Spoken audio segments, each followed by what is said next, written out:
Hello dears, welcome to View to Learn. Today we are going to study about Biographia Literaria by Samuel Taylor Coleridge. Let us see about him. He was born in 1772 and he is a critic, poet, philosopher, and as we know, he belongs to Lake Poet and he died in the year 1834. His famous works are The Rime of the Ancient Mariner, Kubla Khan, Christabel, Conversation Poems, Biographia Literaria. So, let us see about Biographia Literaria. Biographia Literaria എന്ന work complete ആയിട്ടുള്ളത് 1815 പക്ഷേ അത് publish ആയത് 1817 അതിൻ്റെ ആദ്യത്തെ പേര് ഓട്ടോബയോഗ്രഫിയ ലിറ്റററിയ എന്നായിരുന്നു.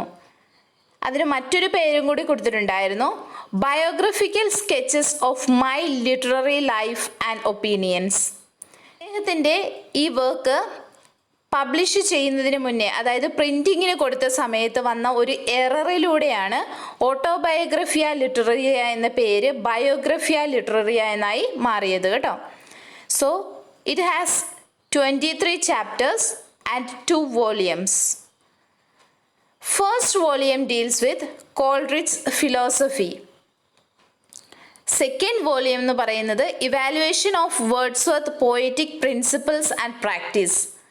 Wordsworth അദ്ദേഹത്തിൻ്റെ പ്രിഫേസ് ടു ലിറിക്കൽ ബാലഡ്സ് എഴുതിയതിന് ശേഷമാണ് നമ്മുടെ കോൾറിഡ്ജ് ബയോഗ്രഫിയ ലിറ്റററി എഴുതുന്നത്. അദ്ദേഹത്തിൻ്റെ ഈ വർക്കിൻ്റെ പ്രധാന ഉദ്ദേശം തന്നെ വേർഡ്സ്വർത്തിൻ്റെ പ്രിഫേസിലുള്ള എന്തെല്ലാം കാര്യങ്ങളോട് താൻ യോജിക്കുന്നുണ്ട്, ബാക്കി എന്തെല്ലാം കാര്യങ്ങളോട് താൻ യോജിക്കുന്നില്ല എന്ന് ക്രിട്ടിക്സിനും അതുപോലെ തന്നെ റീഡേഴ്സിനും മനസ്സിലാക്കി കൊടുക്കാൻ വേണ്ടിയാണ്.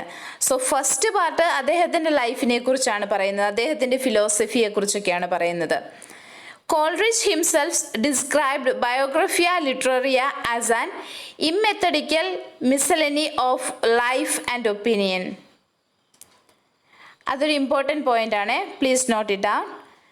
It explains, that means Biographia Literaria explains what poems he coincide with the opinions in preference to lyrical ballads and in what poems he altogether differ. നമ്മളിപ്പോൾ പറഞ്ഞത് തന്നെയാണ്, പ്രിഫേസ് ടു ലിറിക്കൽ ബലാഡ്സിലെ, അതായത് വേർഡ്സ്വർത്തിൻ്റെ പ്രിഫേസിൽ ഏതെല്ലാം ഭാഗത്തോട് അദ്ദേഹം യോജിക്കുന്നു, ഏതിനോടെല്ലാം അദ്ദേഹത്തിന് വിയോജിപ്പുണ്ട് എന്ന് എല്ലാവർക്കും മനസ്സിലാക്കി കൊടുക്കാൻ വേണ്ടിയാണ് അദ്ദേഹം ഈ ഒരു വർക്ക് എഴുതുന്നത്. കോൾറിഡ്ജിൻ്റെ ബയോഗ്രഫിയ ലിറ്റററിയ എന്ന വർക്കിലാണ് വില്ലിംഗ് സസ്പെൻഷൻ ഓഫ് ഡിസ്ബിലീഫ് എന്ന ഈ ഒരു ടേം ഉപയോഗിച്ചിരിക്കുന്നത്. ഈ ഒരു ടേം എന്ന് പറയുന്നത് ഇമ്പോർട്ടൻ്റ് ആണ്. It is the intentional avoidance of critical thinking or logic in examining something unreal or impossible in reality. Example Superman. അതായത് പോയിട്രി അല്ലെങ്കിൽ ഒരു നറേഷൻ വായിക്കുമ്പോൾ അല്ലെങ്കിൽ ഒരു സിനിമ കാണുമ്പോഴൊക്കെ നമ്മുടെ മനസ്സിലൂടെ നമ്മുടെ ഉള്ളിൽ ഓരോ കഥാപാത്രത്തെയും കുറിച്ച് ഓരോ ചിന്തകളുണ്ടാവും അല്ലേ. അപ്പോൾ ലോജിക്കായിട്ട് അതിനെക്കുറിച്ചൊന്നും ചിന്തിക്കാതെ അതൊരു ആർട്ട് പെർഫോമൻസ്, ആ ഒരു സൈക്കിൾ കണ്ട് അത് മനസ്സിലാക്കുകയാണെങ്കിൽ, അങ്ങനെയാണ് നമ്മൾ ഒരു പോയിട്രി വായിക്കുകയാണെങ്കിലും ഒരു നോവൽ വായിക്കുകയാണെങ്കിലും ഒരു പ്രോസ് വായിക്കുകയാണെങ്കിലും ഒക്കെ അതിനെ സ്വീകരിക്കേണ്ടത്. For example Superman. അങ്ങനെ ഒരു ശരിക്കും നമ്മൾ ലോജിക്കായിട്ട് ചിന്തിച്ചു കഴിഞ്ഞാൽ പിന്നെ ഒരു മനുഷ്യന് ഇങ്ങനെ ചെയ്യുന്ന പോലെ എല്ലാം ചാടാനും ഓടാനും ഇടിക്കാനും അങ്ങനെയെല്ലാം കഴിയുമോ എന്ന് ചോദിച്ചു കഴിഞ്ഞാൽ ഓഫ് കോഴ്സ് ഇല്ല.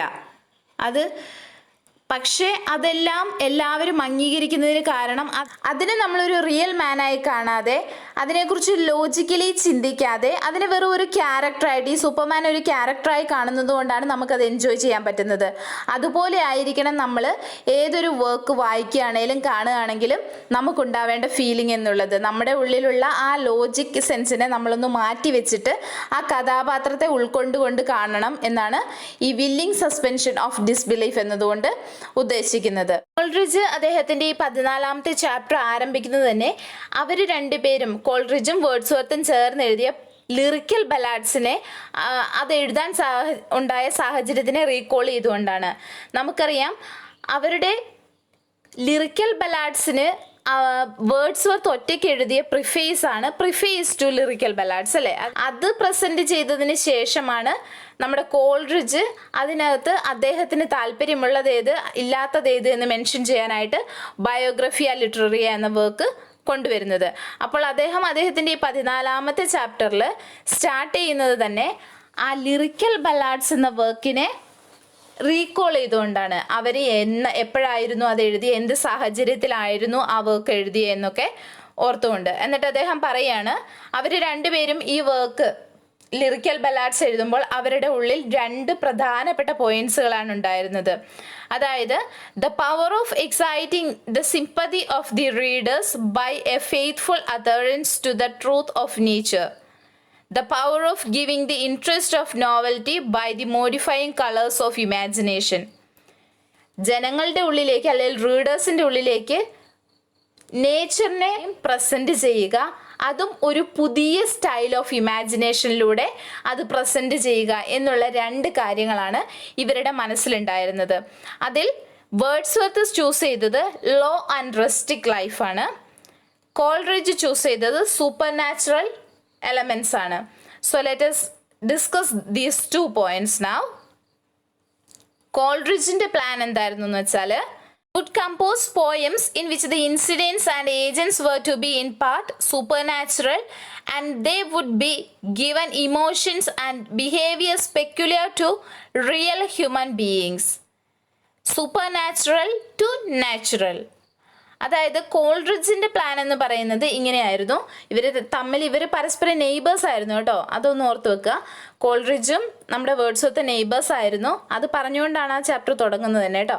അപ്പോൾ അവർ തമ്മിൽ ഒരു സംസാരം ഉണ്ടാവുകയാണ്. നമ്മളിങ്ങനെ ഒരു പുതിയ ഒരു മോഡൽ പോയിട്രി നമുക്ക് ഉണ്ടാക്കിയാലോ, നമ്മളൊരു റൊമാൻറ്റിക് ഏജ് പോയിട്രി എന്ന് പറഞ്ഞ് ജനങ്ങളുടെ ഉള്ളിലേക്ക് ഇറങ്ങി ചെന്നുകൊണ്ട് അവരുടെ ലൈഫിനെ പ്രസൻറ്റ് ചെയ്യുന്ന മാതിരി ഒരു പോയിട്രി നിർമ്മിച്ചാലോ എന്നൊക്കെ അവരിങ്ങനെ ഡിസ്കസ് ചെയ്യുന്നു. അതിനകത്ത് നമ്മുടെ കോൾറിഡ്ജ് എടുക്കുന്നത് ഏതാന്ന് വെച്ച് കഴിഞ്ഞാൽ സൂപ്പർ നാച്ചുറൽ കൺസെപ്റ്റുകളെ എടുത്തിട്ട് അത് വളരെ നാച്ചുറൽ ആയിട്ട് ആളുകളുടെ മുന്നിലേക്ക് അവതരിപ്പിക്കുക എന്നുള്ളതായിരുന്നു കോൾറിഡ്ജിന്റെ ആക്ഷൻ പ്ലാൻ. ഓക്കെ, സോ ആ ഒരു ബേസിൽ അദ്ദേഹം എഴുതിയ ആദ്യത്തെ 3 വർക്കുകളാണ് the rime of the ancient mariner, the dark lady, Cristobal.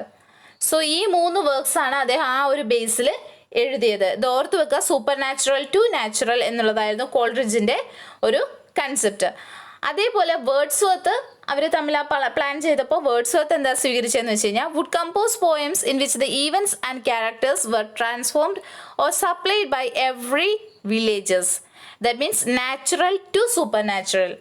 അതായത് വേർഡ്സ്വർത്ത് പറയുന്നത് ഇത്രയാണ്, ഞാൻ റസ്റ്റിക് ലൈഫിനെ കുറിച്ച് എഴുതാം. ആൾക്കാരുടെ ഉള്ളിലേക്ക് ഇറങ്ങിച്ചെന്ന് അവിടെ കാണുന്ന പൂക്കളെക്കുറിച്ചും ആളുകളെക്കുറിച്ചും ഒക്കെ വളരെ സിമ്പിളായിട്ട് അവരുടെ മുന്നിലേക്ക് പ്രസൻറ്റ് ചെയ്യാം. അതായത് വളരെ നാച്ചുറൽ ആയിട്ടുള്ള കാര്യങ്ങളെ പറഞ്ഞ് വളരെ സൂപ്പർ നാച്ചുറലായിട്ട് ഞാൻ അവർക്ക് കാണിച്ചു കൊടുക്കാം എന്നുള്ളതായിരുന്നു വേർഡ്സ്വർത്തിൻ്റെ കൺസെപ്റ്റ്. അങ്ങനെയാണ് ഇവർ രണ്ടുപേരും പോയംസ് എഴുതുന്നത്. എന്നിട്ട് ഇവർ രണ്ടുപേരും കൂടെ 1798 ലിറിക്കൽ ബലാഡ്സ് എന്ന് പറയുന്ന കളക്ഷൻ്റെ അകത്ത് ഈ പോയംസ് എല്ലാം കൂടെ പബ്ലിഷ് ചെയ്യുകയാണ്. ഇത് ആദ്യമായി പബ്ലിഷ് ചെയ്യപ്പെട്ടപ്പോൾ ഒരുപാട് ക്രിറ്റിസിസം വന്നു. കാരണം അവിടെ ഫോളോ ചെയ്തിരുന്നത് നിയോ ക്ലാസിക്കൽ റൈറ്റിംഗ്സ് ആയിരുന്നു. അങ്ങനെയാണ് 1800 നമ്മുടെ വേർഡ്സ്വർത്ത് ലിറിക്കൽ ബലാഡ്സിന് ഒരു പ്രിഫേസ് എഴുതുന്നത്. അവിടെയാണ് നമ്മുടെ വേർഡ്സ്വർത്തും കോൾറിഡ്ജും തമ്മിലുള്ള പ്രോബ്ലം തുടങ്ങുന്നത്. Let us see that. Coleridge കുറേ കാര്യങ്ങളിൽ ആ പ്രിഫേസ് വായിക്കുമ്പോൾ അദ്ദേഹത്തിന് ഒരുപാട് കാര്യങ്ങളിൽ വിഷമം തോന്നുന്നു, അല്ലെങ്കിൽ ഇദ്ദേഹത്തോട് യോജിക്കാൻ പറ്റുന്നില്ല. Main focus on Wordsworth poem in lyrical ballads.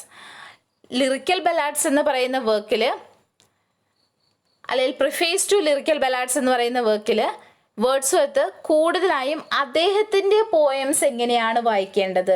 ഞാൻ എൻ്റെ പോയംസ് റസ്റ്റിക് ലൈഫിനെ കുറിച്ചാണ് പറഞ്ഞിരിക്കുന്നത്, ഞങ്ങൾ കോമൺ മാനിൻ്റെ ലൈഫിനെയാണ് റെപ്രസെൻറ്റ് ചെയ്തിരിക്കുന്നത് എന്നൊക്കെ പറഞ്ഞ് കൂടുതലായും പറയുമ്പോഴും ഇദ്ദേഹം സൂപ്പർ നാച്ചുറൽ ആയിട്ടുള്ള കാര്യങ്ങളെയാണ് പ്രസൻറ്റ് ചെയ്തിട്ടുള്ളത് എന്ന് മെൻഷൻ ചെയ്യാൻ വിട്ടുപോയി. അതായത് കോൾറിഡ്ജ് അങ്ങനത്തെ കാര്യങ്ങളാണ് മെൻഷൻ ചെയ്തിട്ടുള്ളത്, അല്ലെ അതിനെയാണ് നാച്ചുറലായിട്ട് അവതരിപ്പിക്കാൻ ശ്രമിക്കുന്നത് എന്നുള്ള കാര്യം പറയാൻ നമ്മുടെ വേർഡ്സ്വർത്ത് അത്രയ്ക്ക് അതിന് ഊന്നൽ കൊടുത്തില്ല. അദ്ദേഹത്തിൻ്റെ ആ ഒരു അദ്ദേഹം എഴുതുമ്പോൾ നമ്മളെപ്പോൾ എഴുതിയാലും നമ്മുടെ കാര്യങ്ങളെക്കുറിച്ചായിരിക്കും നമുക്ക് കൂടുതൽ അറിവുണ്ടാവുക അല്ലേ.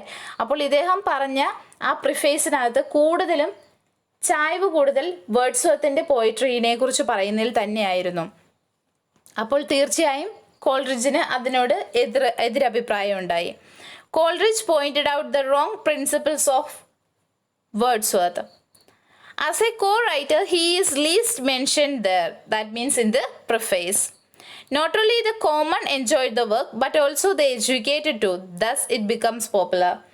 അപ്പോൾ നമ്മുടെ കോൾറിഡ്ജ് പറയാണ് ഈ വർക്ക് എന്ന് പറയുന്നത് വളരെ കോമൺ ആയിട്ടുള്ള ആൾക്കാരുടെയാണ്, കോമൺ ലാംഗ്വേജ് ആണ് ഉപയോഗിച്ചത് എന്നൊക്കെ വേർഡ്സ്വർത്ത് പറയുമ്പോഴും ഈ വർക്ക്സ് ഒക്കെ പോപ്പുലർ ആയിട്ടുണ്ട് എങ്കിൽ അതിന് കാരണം സാധാരണക്കാരൻ മാത്രമല്ല ഇത് വായിച്ചിട്ടുള്ളത്, ഇത് എല്ലാവരിലേക്കും എത്തിയിട്ടുണ്ട്. അതിനെക്കുറിച്ചൊന്നും ഇതിൽ പരാമർശിക്കുന്നില്ല എന്നൊരു അഭിപ്രായവും നമ്മുടെ കോൾറിഡ്ജിനുണ്ട്. He suggest to use common language in poetry but he never follows it. Yes, അപ്പോൾ കോൾറിഡ്ജ് പറയാണ് അത് നമ്മുടെ വേർഡ്സ്വർത്ത് അദ്ദേഹത്തിൻ്റെ പ്രിഫേസിൽ പറയുന്നുണ്ട് കോമൺ ലാംഗ്വേജ് ആണ് ഞാൻ ഉപയോഗിച്ചിരിക്കുന്നത്, കോമൺ ലൈഫിനെ കാണിക്കാൻ കോമൺ ലാംഗ്വേജ് ആണ് ഉപയോഗിച്ചിട്ടുള്ളത് എന്ന്. പക്ഷേ അദ്ദേഹം ഡെക്കറേറ്റഡ് ആയിട്ടുള്ള വേർഡ്സ് ഉപയോഗിച്ചിട്ടുണ്ട് എന്നാണ് കോൾറിഡ്ജ് പറയുന്നത്. Now let's see the difference between poem and prose in Coleridge's view. The poem contains same elements as in prose. The difference between them is in the different combination of those elements. ഈ കാര്യം നമ്മുടെ വേർഡ്സ്വർത്തും പറഞ്ഞിട്ടുണ്ട് അല്ലേ. പ്രോസും പോയവും ഏകദേശം ഒന്ന് തന്നെയാണ്, അതിനകത്ത് വ്യത്യാസം എന്ന് പറയുന്നത് മീറ്ററിന്റെ പ്രയോഗമാണ് എന്ന് നമ്മുടെ വേർഡ്സ്വർത്ത് പറഞ്ഞിട്ടുണ്ട്. അതേ കാര്യം തന്നെയാണ് ഇവിടെ കോൾറിഡ്ജും പറയുന്നത്. പക്ഷെ അതിലൊരു ചെറിയ വേരിയേഷൻ ഉണ്ട്, അതൊന്ന് നോക്കാം. A poem may differ from prose in the use of its rhyme or metre. The use of metre is an aid to memory. The recurrence of sound is a source of pleasure. പക്ഷേ ഇവിടെ Coleridge പറയാണ് നമ്മൾ ഈ റൈമും മീറ്ററും ഒക്കെ ഉപയോഗിക്കുന്നത് ഒരു തരത്തിൽ ആ ഒരു പോയിട്രി വായിക്കുമ്പോൾ ഇത് കൊള്ളാലോ, ഇത് വായിക്കാൻ ഒരു സുഖമുണ്ടല്ലോ, അങ്ങനെ ഒരു സന്തോഷം, ഒരു പ്ലഷർ നമ്മുടെ ഉള്ളിലേക്ക് കിട്ടാൻ വേണ്ടിയിട്ടാണ്. അതല്ലെങ്കിൽ ഇതൊരു മെമ്മറി ടിപ്പായിട്ട് അല്ലെങ്കിൽ ഒരു ട്രിക്കായിട്ട് നമുക്ക് എടുക്കാമെന്നാണ് കോൾറിഡ്ജ് പറയുന്നത്. Conveyance of truth is important in scientific and historical composition, that means prose. Giving of pleasure is secondary.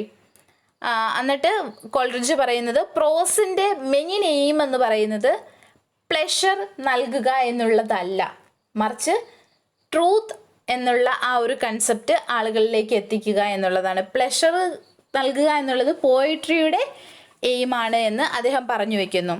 എന്നിട്ട് കോൾറിഡ്ജ് ചോദിക്കുകയാണ്, can me addition of metre to such prose change them into poems? അദ്ദേഹം ചോദിക്കുന്നത് ഇങ്ങനെയാണ്, ഇങ്ങനെയുള്ള പ്രോസിനകത്തേക്ക് കുറച്ച് റൈംസും കുറച്ച് മീറ്ററും ഒക്കെ ചേർത്ത് കഴിഞ്ഞാൽ അതൊരു പോയമായി മാറുമോ എന്ന് ചോദിക്കുന്നു. എന്നിട്ട് അദ്ദേഹം തന്നെ അതിന് ഉത്തരവും പറയുന്നുണ്ട്, അങ്ങനെ ചെയ്യേണ്ട ആവശ്യമില്ല. ഒരു വർക്ക് എന്ന് പറയുന്നത് നല്ലതാണ് എങ്കിൽ അതിനകത്ത് നമ്മൾ കഷ്ടപ്പെട്ട് മീറ്ററും അതുപോലെ റൈംസും ഒന്നും ആഡ് ചെയ്യേണ്ട ആവശ്യമില്ല എന്ന് അദ്ദേഹം പറയുന്നുണ്ട്. പക്ഷേ ഇവിടെയാണ് അവർ തമ്മിലുള്ള ആ ഡിഫറൻസ് വരുന്നത്. പ്രോസും പോയട്രിയും ഏറെക്കുറെ ഒരേപോലെയാണ്, അതിലെ വ്യത്യാസം മീറ്ററിൻ്റെ പ്രയോഗമാണ്. ഇത്രയും രണ്ടുപേരും ഒരേപോലെ പറയുന്നു. അവസാനം വേർഡ്സ്വർത്ത് പറഞ്ഞു വെക്കുന്നുണ്ട്, metre is superadded charm to poetry എന്ന്. പോയിട്രിക്ക് നമ്മളൊരു ഭംഗി കൂട്ടാൻ വേണ്ടിയിട്ടാണ് മീറ്റർ ഉപയോഗിക്കുന്നതെന്ന് വേർഡ്സ്വർത്ത് പറയുമ്പോൾ ഇവിടെ നമ്മുടെ കോൾറിഡ്ജ് പറയുകയാണ്, അല്ല അതൊരു മെമ്മറി ട്രിക്കാണ്, അതല്ലെങ്കിൽ അത് വലിയ കാര്യം ഉണ്ടായിട്ടൊന്നും നമ്മൾ ഉപയോഗിക്കുന്നതല്ല എന്ന് ഇദ്ദേഹം ഇവിടെ പറഞ്ഞു വെക്കുകയാണ്. Thus Coleridge says that poetry in the highest kind may exist even without meter and other objects of a poem. Example Bible. So Coleridge പറയുന്നത് ഇങ്ങനെയാണ്, ലോകപ്രശസ്തമായിട്ടുള്ള പുസ്തകങ്ങൾ അല്ലെങ്കിൽ എല്ലാവരും അംഗീകരിച്ചിട്ടുള്ള ഒരുപാട് പുസ്തകങ്ങളുണ്ട്. അതിനകത്തുള്ള പോയിട്രിയിലൊന്നും ഈ മീറ്ററിൻ്റെയും അല്ലെങ്കിൽ റൈമിൻ്റെയും ഒന്നും പ്രയോഗം ആവശ്യമില്ല. ശരിക്കും പറഞ്ഞാൽ നമ്മൾ നമ്മുടെ കണ്ടൻസ് റീഡേഴ്സിൻ്റെ ഉള്ളിലേക്ക് എത്തിക്കാനാണ് എങ്കിൽ അതിനകത്ത് വെറുതെ ഒരുപാട് മീറ്റേഴ്സും റൈംസും ഒന്നും ഉപയോഗിക്കേണ്ട കാര്യമില്ല. എക്സാമ്പിളായിട്ട് അദ്ദേഹം ബൈബിളാണ് പറയുന്നത്. ബൈബിളിനകത്ത് എത്രയോ വാചകങ്ങളുണ്ട്, അതെല്ലാം റൈമിംഗ് വേർഡ്സ് ആയിട്ടോ അതല്ലെങ്കിൽ ഒരുപാട് മീറ്റേഴ്സ് അല്ലെങ്കിൽ കുറേ പോയറ്റിക് ഡിവൈസസ് ഒന്നും ഉപയോഗിച്ചിട്ടല്ല അതിൻ്റെ കോമ്പോസിഷൻ ഉള്ളത്. പക്ഷേ എങ്കിൽ കൂടിയും എല്ലാവരും ആദരിക്കുന്നു, എല്ലാവരാലും ആക്സെപ്റ്റഡ് ആണ് അതുകൊണ്ട് തന്നെ നമ്മൾ ഒരു റിയൽ വർക്ക് പ്രസന്റ് ചെയ്യുമ്പോൾ ഒരുപാട് റൈംസ് ആൻഡ് ഡെക്കറേഷൻസ് ആവശ്യമില്ല എന്ന് നമ്മുടെ കോൾറിഡ്ജ് പറഞ്ഞു വെക്കുന്നു. ഇനിയും അദ്ദേഹത്തിന് ഒരുപാട് വ്യൂസ് ഉണ്ട്, ഇതിനെക്കുറിച്ച് എതിരഭിപ്രായമുണ്ട്. എന്താണ് പോയറ്റ്, എന്താണ് പോയട്രി എന്നുള്ള കാര്യത്തിൽ നമ്മുടെ വേർഡ്സ്വർത്തിന്റെ spontaneous overflow of powerful emotions എന്നുള്ള ആ ഒരു ഡെഫിനിഷനിൽ പോലും ഇദ്ദേഹത്തിന് അഭിപ്രായ വ്യത്യാസമുണ്ട്. So let us see that in the very next class. So thank you. എല്ലാവർക്കും പറഞ്ഞു തന്ന കണ്ടന്റ്സ് എല്ലാം മനസ്സിലായി എന്ന് വിചാരിക്കുന്നു. ഷോർട്ട് നോട്ട്സ് ഒക്കെ എഴുതി വെച്ച് പഠിക്കുക. അതുപോലെ തന്നെ ക്ലാസ് ഇഷ്ടപ്പെട്ടെങ്കിൽ ലൈക്ക് ചെയ്യുക, സബ്സ്ക്രൈബ് ചെയ്യുക, കമന്റ് ചെയ്യാനും മറക്കരുത് കേട്ടോ.